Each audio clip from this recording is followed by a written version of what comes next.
weather sa bahay ng nanay ko kasi malakas na yung ulan. I mean hangin kasi nga dahil sa bagyo. Kasi yung bagyo na dito sa Luzon, nakikita nyo naman yung buko ko, hinahampas ng malakas ng hangin. So, naisipan kong magkape kasi masarap magkape ng malamig tsaka magulan. Oh,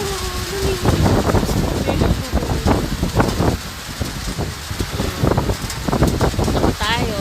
Masarap magkape pag ganitong panahon, maulan tapos malamig. Diba?